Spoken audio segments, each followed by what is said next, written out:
warahmatullahi wabarakatuh. Apa kabar anak-anak? Alhamdulillah, luar biasa, Allahu Akbar. Yes. Sebelum memulai pembelajaran kali ini, marilah kita berdoa terlebih dahulu. Bismillahirrahmanirrahim.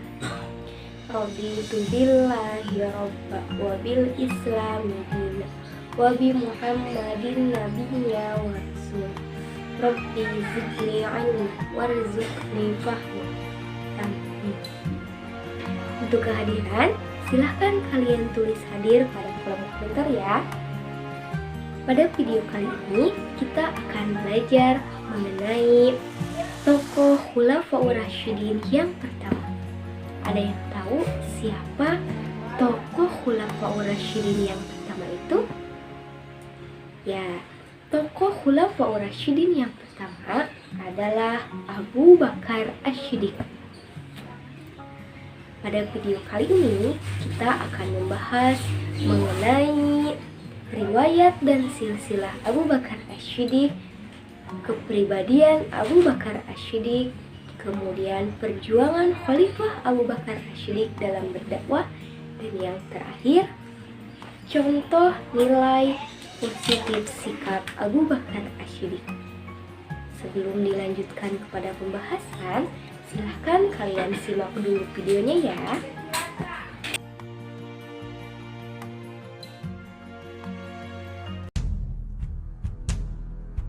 Abu Bakar As-Siddiq merupakan sahabat yang senantiasa menemani dakwah Rasulullah SAW, baik dalam keadaan suka maupun duka. Ia rela berkorban dengan harta dan jiwa yang ia miliki untuk mendukung dan menyebarkan risalah ajaran agama Islam. Pengorbanan yang ia berikan tidak akan bisa dilupakan sejarah, sehingga Abu Bakar As-Siddiq memiliki tempat yang khusus di hati Rasulullah SAW dalam bentakan sejarah Islam, dan merupakan umat Rasulullah yang pertama kali masuk surga. Hal ini sebagaimana hadis yang diriwayatkan oleh Abu Daud. Sesungguhnya engkau Abu Bakar adalah orang yang pertama kali masuk surga dari umatku. Hadis riwayat Abu Daud. Ketulusannya dalam menyebarkan agama Allah SWT dan keteguhannya dalam menghadapi berbagai tantangan dan ancaman dalam menyeru manusia kepada kebaikan menjadikan kedudukannya lebih istimewa di antara sahabat-sahabat yang lain.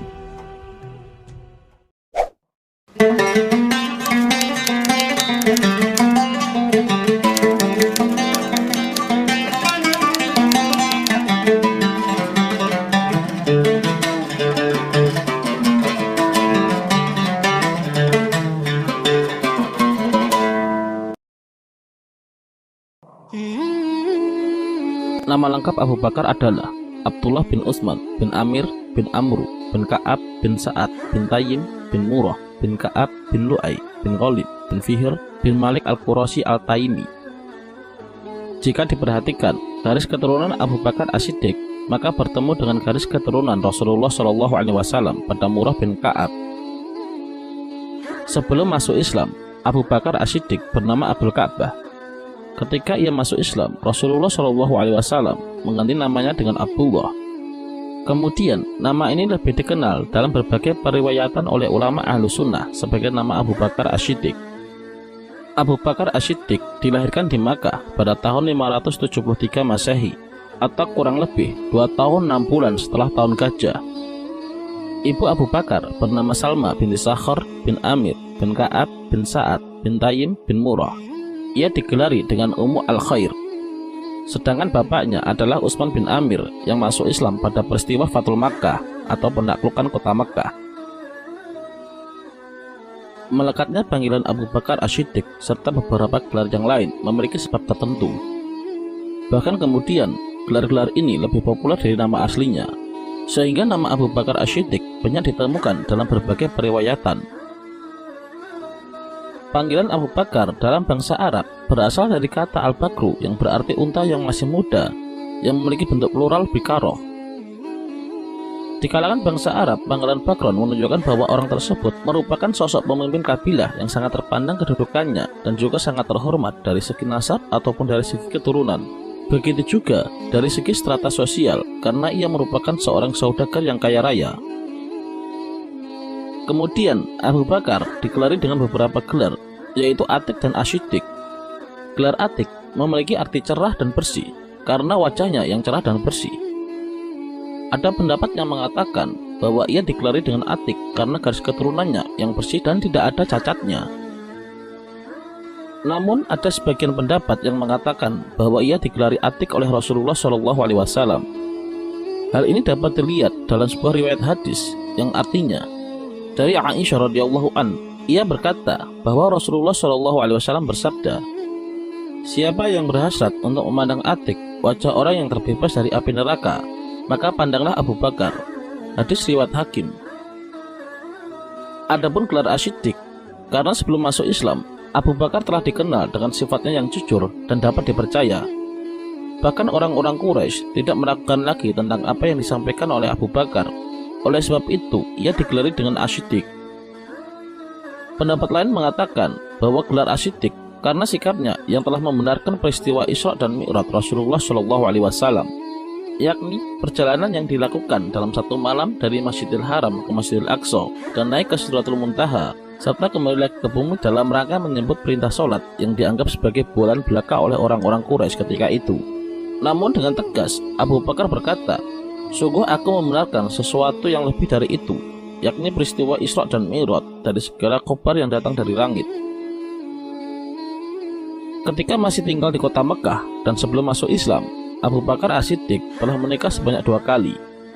Istri pertama adalah Qatilah binti Al-Azzi dan yang kedua adalah Ruman binti Amir bin Uwaimir. Dari istrinya yang pertama, ia dianugerahi anak Abdullah dan Asma, dan istrinya yang kedua, ia dianugerahi Abdurrahman dan Aisyah. Setelah masuk Islam dan hijrah ke Madinah, Abu Bakar As-Siddiq menikah kembali dengan 2 orang istri, yaitu Habibah binti Kharijah dan Asma binti Umaisi. Dari Habibah, ia dianugerahi Ummul Kulsum yang lahir setelah beliau meninggal. Sedangkan dari Asma, ia dianugerahi seorang anak yang diberi nama Muhammad.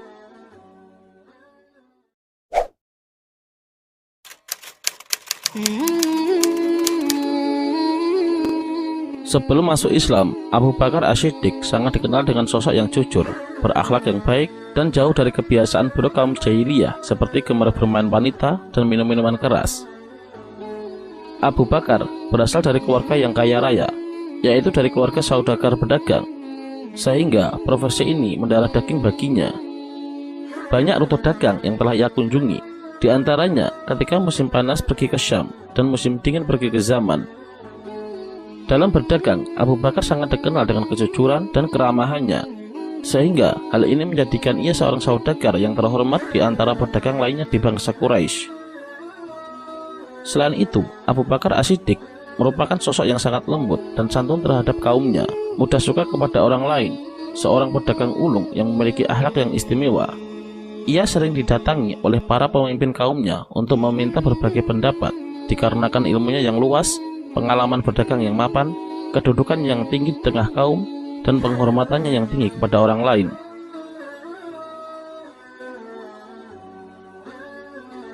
Meskipun belum diturunkannya ajaran Islam, seolah-olah Abu Bakar telah mengamalkan ajaran tersebut dengan benar. Ia sangat terhindar dari kejelekan akhlak bangsa Quraisy yang jahiliyah dari segi kepercayaan dan peradaban, sehingga ketika risalah ajaran agama Islam datang, dengan mudah ia menerimanya, sehingga beliau termasuk dari golongan as-sabiqunal awalun, yaitu orang-orang yang paling awal masuk Islam. Abu Bakar merupakan seorang pedagang pada masa jahiliyah dan bersedia masuk Islam setelah mengalami mimpi unik di Syam. Dalam mimpi itu, Abu Bakar melihat matahari dan bulan berada dalam pangkuannya. Ia lalu mengambil keduanya dengan tangan, kemudian dipeluk di dadanya dan memakaikan jubah miliknya kepada matahari dan bulan tersebut. Setelah terbangun dari tidurnya, Abu Bakar lantas penasaran makna apa di balik mimpi yang ia alami. Kemudian, ia memutuskan untuk pergi ke seorang rahib Nasrani untuk mencari tahu arti mimpi yang ia alami. Setelah mendengar cerita mimpi dari Abu Bakar, rahib Nasrani itu pun kemudian menjabarkan makna dari mimpi yang dialaminya. Rahib itu berkata, pada masamu nanti akan lahir seorang lelaki dari Bani Hashim, namanya Muhammad Al-Amin. Dia dari kabilah Hashim dan dia akan menjadi nabi akhir zaman. Jika bukan karena itu, maka tidaklah Allah menciptakan langit dan bumi serta isi keduanya, dan tidaklah Allah menciptakan Adam, dan tidaklah Allah menciptakan para nabi dan para rasul, Dia adalah baginda para nabi dan para rasul serta penutup para nabi. Dan engkau akan masuk dalam ajarannya. Engkau akan menjadi seorang menteri dan khalifah setelahnya. Begitulah tabir mimpimu. Kemudian rahib Nasrani tersebut lantas mengaku bahwa ia mengetahui tentang kenabian Muhammad dari kitab Taurat, Zabur, dan Injil. Bahkan secara diam-diam ia menyembunyikan keislamannya karena takut dengan orang-orang Nasrani di sekitarnya. Setelah Abu Bakar berkonsultasi dengan rahib tersebut, ia bertemu dengan Nabi Muhammad SAW. Di perjumpaannya dengan Nabi, Abu Bakar meminta agar ia ditunjukkan sebuah mukjizat untuk meyakinkannya. Kemudian Rasulullah SAW menjawab, "Tidakkah cukup bagimu mukjizat yang telah engkau saksikan di Syam dan telah ditakbirkan oleh rahib itu, dan ia telah mengabarimu tentang keislamannya?" Mendengar perkataan itu, Abu Bakar tanpa berpikir panjang langsung mengucapkan 2 kalimat syahadat. Perjalanannya menjadi seorang muslim menunjukkan bahwa masuknya seseorang ke dalam pangkuan Islam tidak bisa dilepaskan dari hidayah Allah SWT. Setelah masuk Islam, Abu Bakar As-Siddiq senantiasa menemani Rasulullah SAW dalam setiap dakwahnya. Ia tidak segan-segan untuk mengeluarkan hartanya untuk menyebarkan agama Allah.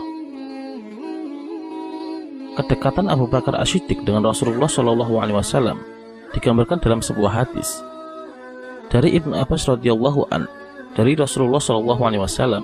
Ia pernah bersabda, "Jika seandainya aku dibolehkan untuk mengambil teman dekat dari umatku, maka sungguh aku akan memilih Abu Bakar. Akan tetapi, ia adalah saudara dan juga sahabatku."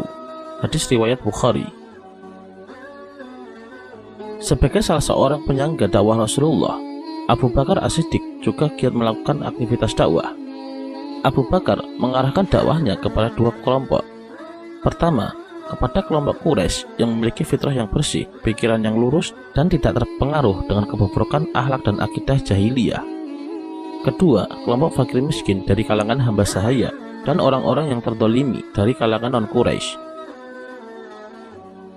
Berkat perjuangan dan pengorbanan yang ia berikan serta kehendak Allah, Abu Bakar berhasil mengislamkan beberapa orang sahabat yang dijanjikan masuk surga. Mereka adalah Jubair bin Awam, Utsman bin Affan, Thalhah bin Ubaidillah, Sa'ad bin Abi Waqqas, dan Abdurrahman bin Auf.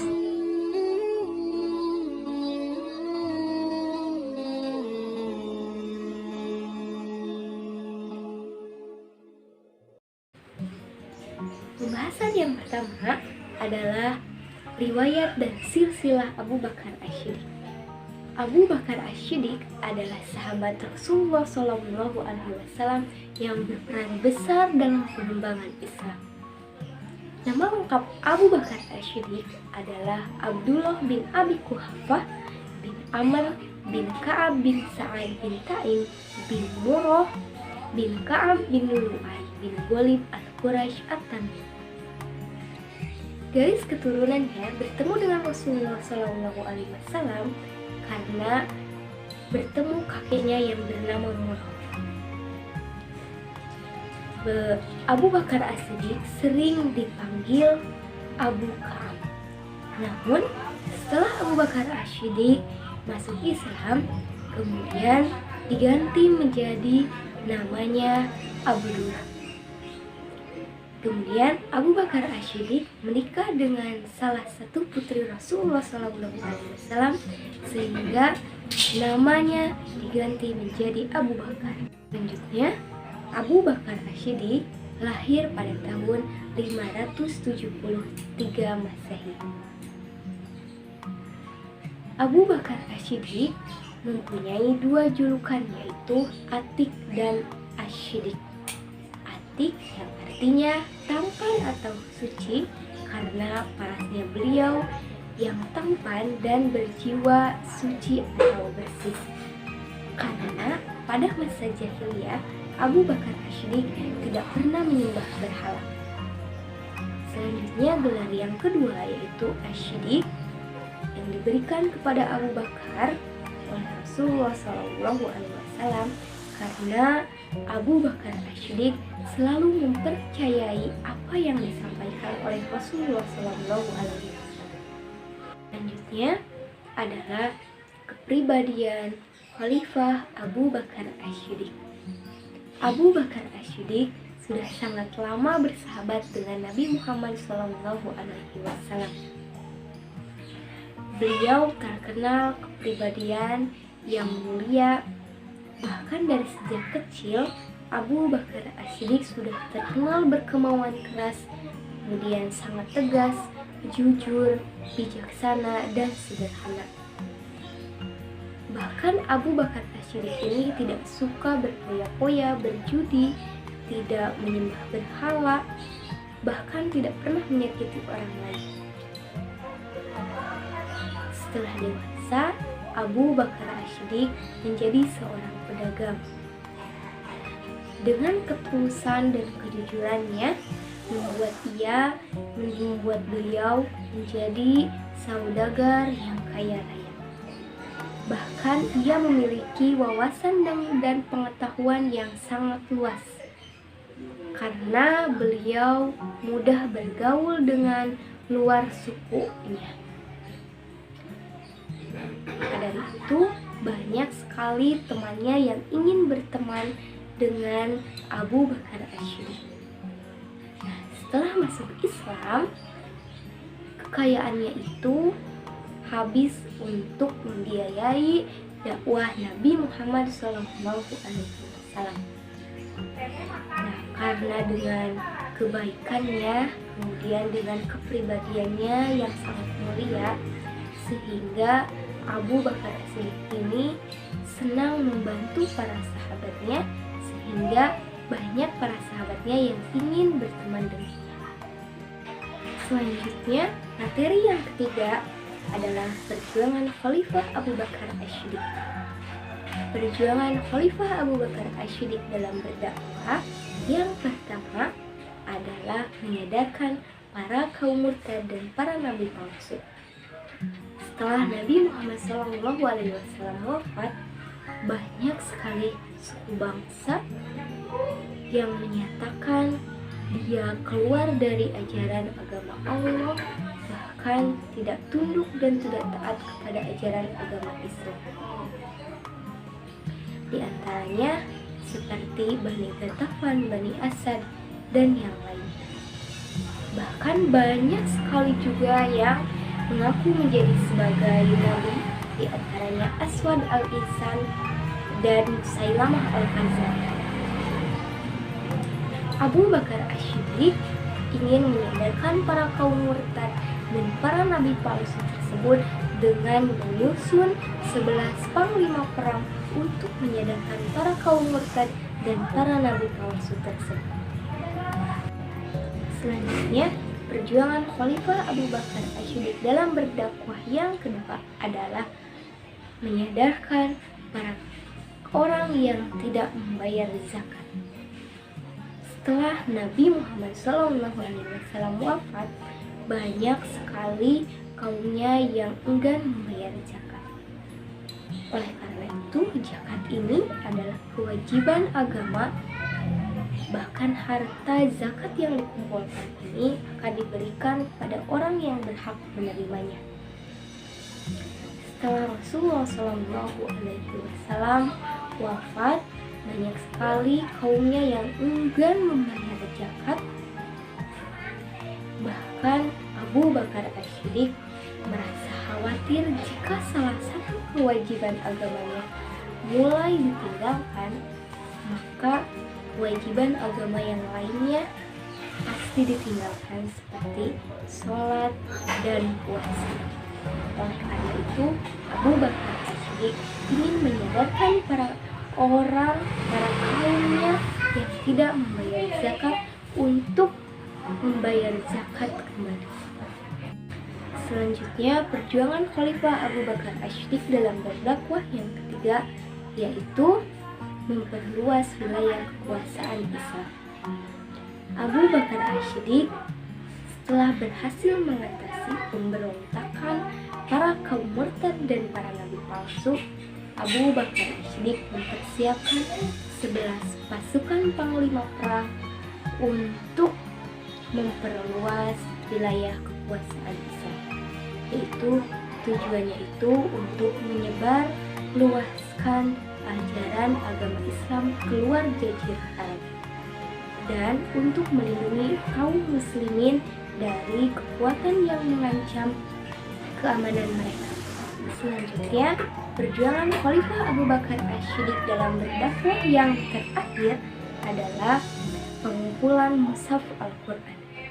Mengapa Abu Bakar Ash-Shiddiq ingin mengumpulkan mushaf Al-Quran? Karena setelah terjadi perang, banyak sekali penghafal Al-Quran yang berguguran, sehingga dikhawatirkan Al-Quran ini tidak dikenal lagi oleh umat Islam. Maka Abu Bakar Ash-Shiddiq menunjuk Zaid bin Harithah untuk mengumpulkan ayat-ayat Al-Quran. Kemudian Zaid bin Harithah ini mengumpulkan ayat-ayat Al-Quran tersebut menjadi mushaf dalam kertas, dalam tulang binatang, dalam tanah keras, dan yang lainnya.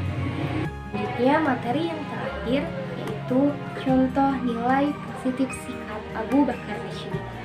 Abu Bakar Ash-Shiddiq memiliki contoh nilai positif sikap yang sangat luar biasa, yaitu beliau mempunyai sikap yang rendah hati dan peduli, kemudian mempunyai sikap yang dermawan dan suka menolong, dan begitupun beliau mempunyai sikap yang berjiwa besar dan yang sederhana. Nah, itu mengenai riwayat dan silsilah Abu Bakar Ash-Shiddiq, kemudian kepribadian Abu Bakar Ash-Shiddiq, perjuangan Khalifah Abu Bakar Ash-Shiddiq dalam berdakwah, dan nilai positif sikap Khalifah Abu Bakar Ash-Shiddiq. Kita sebagai umat Rasulullah SAW wajib meneladani dari salah satu tokoh Khalifah Abu Bakar Ash-Shiddiq ini, dari kepribadiannya, kemudian dari perjuangannya beliau, bahkan dari sikap yang dimiliki oleh Abu Bakar Ash-Shiddiq tersebut. Mudah-mudahan kalian semua dapat memahami dan bisa mengikuti dari awal sampai akhir. Kemudian yang terakhir, setelah kalian memahami dari pembahasan tersebut, silahkan kalian membuat kesimpulan apa yang telah disampaikan oleh Ibu ya. Dan jangan lupa juga kalian kerjakan tugas mandirinya ya. Kalian jawab pertanyaan-pertanyaan berikut. Pertanyaan yang pertama adalah, mengapa Abu Bakar Ash-Shiddiq disebut Ash-Shiddiq? Yang kedua, bagaimana kepribadian Abu Bakar Ash-Shiddiq? Yang ketiga, sebutkan 3 perjuangan Khalifah Abu Bakar Ash-Shiddiq dalam berdakwah. Kemudian yang keempat, siapakah yang mengumpulkan ayat-ayat Al-Quran? Dan yang terakhir, sebutkan contoh nilai-nilai positif yang dimiliki oleh Abu Bakar Ash-Shiddiq. Selamat mengerjakan ya. Kalian harus tetap semangat belajar, menjaga wajah. Barang siapa bersungguh-sungguh, maka dapatlah ia. Sebelum mengakhiri pembelajaran kali ini, marilah kita ucapkan hamdalah bersama-sama. Alhamdulillahirabbil alamin. Sampai bertemu di pertemuan berikutnya ya. Assalamualaikum warahmatullahi wabarakatuh.